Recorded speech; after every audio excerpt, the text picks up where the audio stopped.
I am Meghana Manay. I'm the Chief Operations Officer at S.R.Gopal Rao. And Aneil is a branding and strategy consultant. What intrigued me the most about Aneil is his interest in collecting shoes and accessories. Today, the market is flooded with insane number of products. Yes. So the thing is, the story for us was always important. Material is there. Design, of course, construction. But that itself becomes a story, right? Yeah.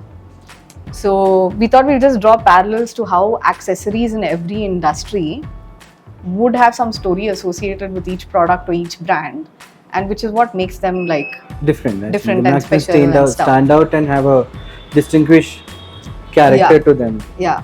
Like you mentioned, there's a story behind everything. Yeah. So the whys behind everything is what intrigued me. So Nice. I ended up doing researches, doing surveys. So somehow I thought, okay, I love doing it, so that became my profession end of the day. Oh, that's nice. Are there communities for these? Like, are there groups where you can interact with people, network, and? I am not part of a big community, but we have group of people like who we made during your college, your studies. Like around 15-20 people will sit together. Got it. And even when I have to work on a brand, I always reach out to them and ask, like, I'm working on this. Anybody want to contribute? Yeah, because I feel like these are the things that actually connect people, right? Yeah. You pick up a hobby, then you'll find somebody else who can. So there is a sneaker group here for sure. I know there is a group of people who love collecting cars. Okay. Unfortunately, I'm not in that group. I feel like that's the essence which is now translating to everything. Yeah. I can see it in a lot of like these cross-brand collaborations, stuff like that. They don't make too much of like in quantity. Okay. It's like few limited stock that they make and is sent out in the market. Today I was watching a video of somebody looking at an Air Jordan which is like 15 years old. I'm like, oh my god, who will wear a 15-year-old shoes? And it was going in like double the amount of dollars it's selling, and I'm like, that it's more of owning the piece versus your comfort. Actually wearing it. There are a lot of people who must be collecting it and keeping it. I have friends who collects and keep. I think I have around 52 shoes. Wow. Sneakers. Wow. He has around, I think, 80 plus. Okay. But I think he would have won 3 of them. What do you look for when you're picking out your sneakers? So for me, of course, the rarity. Okay. Like say for example, how many pieces are there, or how many pieces. That limited edition. Limited edition plus also availability, right? Right. That also what makes it more dreamy. Look for colors. Okay. And I look. Nice. It need to complement you end of the day, right? I like chunky shoes, big shoes. Yeah. And I like sneakers as well. So if you have to talk about what you're wearing right now. This is an Adidas original collection which I have. It's not a rarity, it's just that they don't make this anymore. So, oh, nice. So I'm like, okay, this is good. But I wear it to work. And those colors actually came like that? It came like that. Oh, interesting. You didn't customize it after? No. I mean, I love how people are so passionate about there's this category. Then I've seen bags, I've seen handbags also. Watches, that's another thing. Yeah. But I don't think people own like I've seen shoes quantity, whereas watches would be like quality. It's very the rarity, but like very few statement pieces, right? I don't know anyone who has 50 or 80. I know people who collect watches, but like you mentioned, I haven't seen people collecting in hundreds and 50s. Sneakers, I know in my group of friends, I'm one of the least one. So Gucci was the first brand that we saw, at least from our collection, right? We saw Gucci developing like a strong association with streetwear. So all this came around, like at least this connection of accessories, why watch collection, why handbags, why shoes, and what happened with eyewear accessories. So I was like, I've been thinking about that for some time. Even for me, it's not been so much about, okay, this color and this shape, whereas it's been about the brand and what has gone into the essence of it. So you could say your shoes is like my eyeglasses, but I think I got thrown into it because of business. But I think, like I mentioned, I'm looking at the frames and the glasses, the shapes, right? There is something that I'm seeing which I haven't never went and looked for it, because in my mind, it's like you wear sunglasses, which is very fashionable. Your specs, which you pay for your power, is just the basic ones. I never knew there is a good collection to it. Like, for example, the only person I know who had, all the designers, of course, had really good one. Designer who recently passed away, I think. You're talking about Virgil Abloh? Iris Apple. Yeah, I love the glasses. Beautiful glasses. Beautifully how she wears. Yeah. And to know that, okay, she also had power. She's wearing, she accessorizing it basically. She's not wearing for a necessity, but she also making it an accessory. Absolutely. No, Iris Apple has like accessorized her face so beautifully. Yeah, beautifully. Right from her makeup to her glasses to her clothes, and the way she dresses, her style itself is very different. And it's very unique. Different. So that was another thing, I think for the longest time, at least when I was growing up, I remember glasses being whatever. It's a necessity that you use if you want to. Yeah. Everyone was like, oh, okay, you have glasses, oh, you have to wear glasses now. And it didn't really make a difference whether I wore it or not. No. But today, I've seen that market in the last, like, say, maybe 5 years explode. And suddenly there is whole new meaning to this entire accessory space. Yeah. And I think one thing different in the glass spectacle category I noticed, right? I've seen a lot of men experimenting with the frames and the glasses, what they wear. I've seen them wear it and I'm like, okay, the person makes an effort to check on what fits on my face. They're not just picking up and wearing it. Because when we go for all these purchases, so before I even pick up a product, recently there was another brand, I'm not going to name the brand again, but there was another brand that reached out to us and said that, hey, we would love to see this in your stores. The first thing that I asked that person is, what is different about your glasses? Because what I've also seen happening in the industry, and I think this would happen with any industry that's picking up, right? The minute it becomes hot. So if there's a design, let's say this is a design, right, which is made. There are two things that we look out for. One is the design, the other is the story. Yeah, so there are certain brands that no one knows about in the industry. They don't even advertise themselves, right? They know exactly. They have a unique community who go for it and then keep it. Most of the time, people are looking for a label, let's say like a Burberry or a Versace or a Gucci, right? So we have that collection as well. But I know when I'm selling that, I'm not as excited about it than I would be of, say, a Cutler and Gross or a Moscot. Okay. Or even a Hublot for that matter. So what has happened now is, as like these type of sunglasses and frames, right?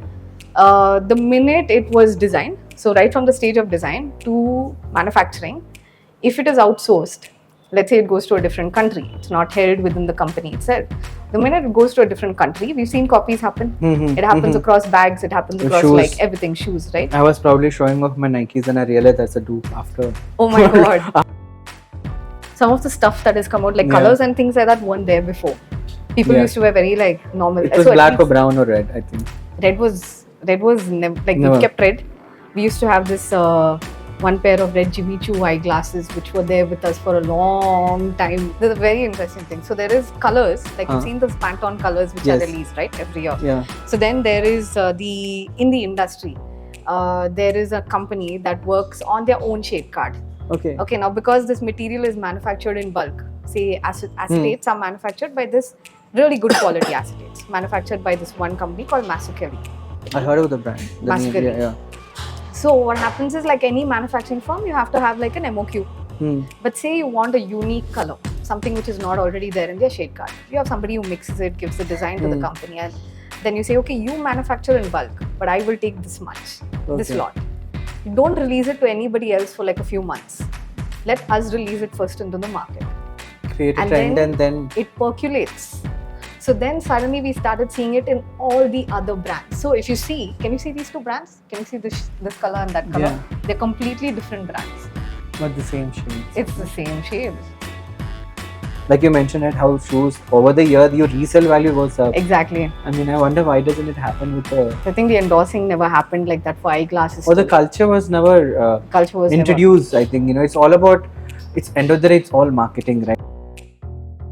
That's another thing, the emotional connect with the brand. Yeah. Which can change based on the person itself. Yeah, and the creator itself. There are some of the products that we sell where I know the manufacturing would be a little against the whole principle of luxury, let's say. Because when you say luxury, you want it to be handcrafted, you want it to be made in a certain country, you want the story to fit in. Yeah. Right? You want like that entire... The narrative of the brand. Narrative, everything to fit in. Whereas there are certain products where the brand is like got a great story, the way it started is amazing, but the way they are now manufacturing it is not so great. Yeah, okay. So then you're like, okay, should I still, because you still like their designs and they're doing... They were a good brand, but right now then...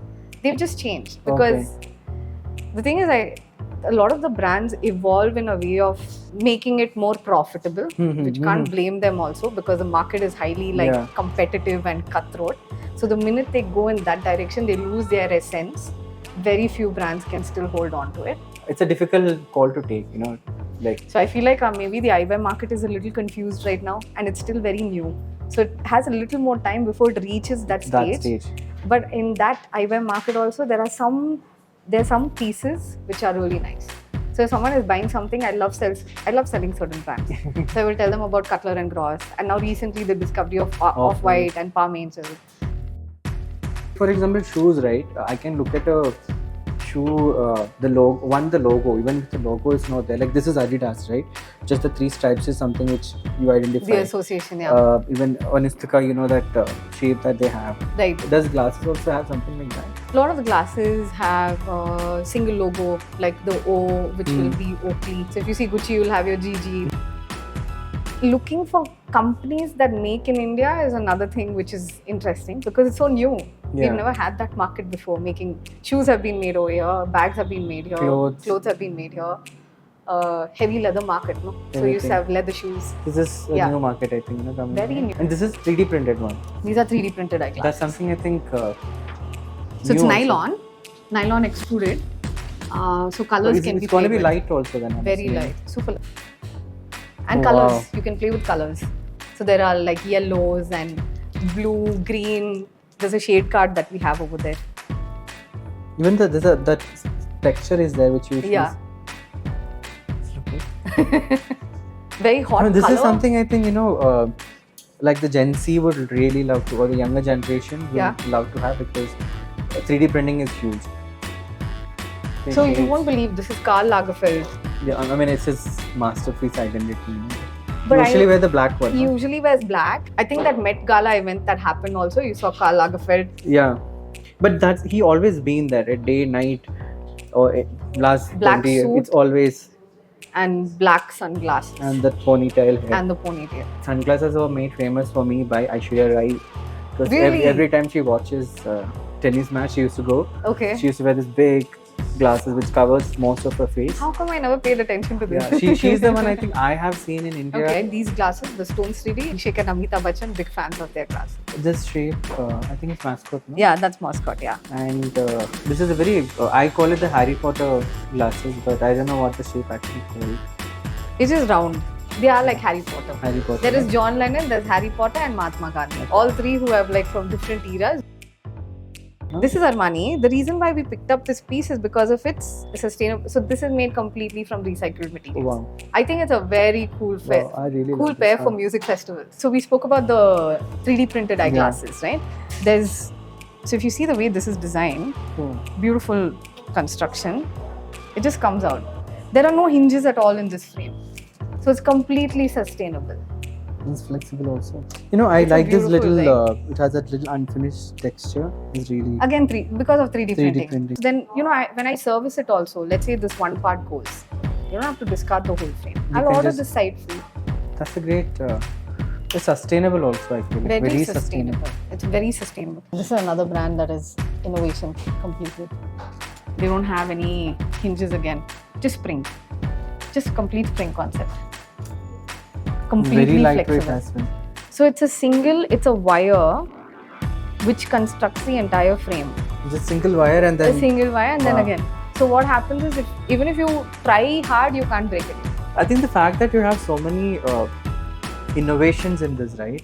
Yeah. Is something I don't think people talk about much, in my opinion, because I haven't heard much. Yeah. I think that will only make it a collectible item, Yeah. like... I think the endorsements are needed. Like the way we spoke about art and architecture, yes. right? We need that ecosystem around this as well.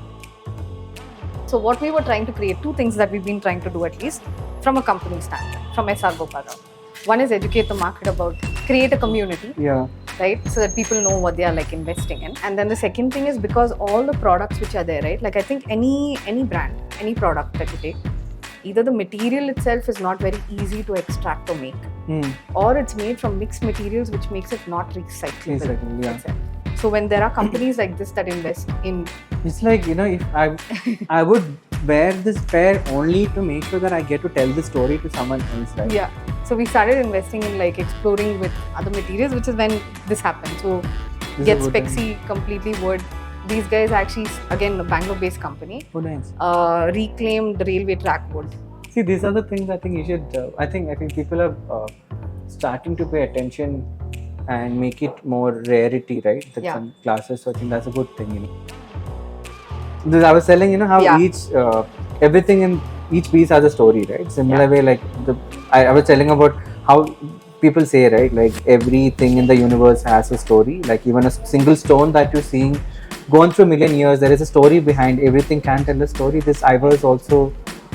Each of them have a story to tell. I think that's something we should be asking next time when you wearing it or Yeah. when you check for an eyewear. I feel like Yeah. if we do that with everything else, then why not? I don't see the association with clothes so much, but with shoes and Yeah. watches, and these are collectors' Anything items, collectible, right? Anything You ask, collectible, and that makes it Exactly. collectible. End of the day, right? Exactly. The stories what make it like collectible and like unique. Human. Yeah, human. You And can really, these are like, each of them associate. have like some different stories which I don't think anybody would know. And I'm sure people after watching this video will know at least oh, this also is there. Yeah. Kind of a thing. So we should definitely talk more about this. I feel like and create a community who talks about this. Nice.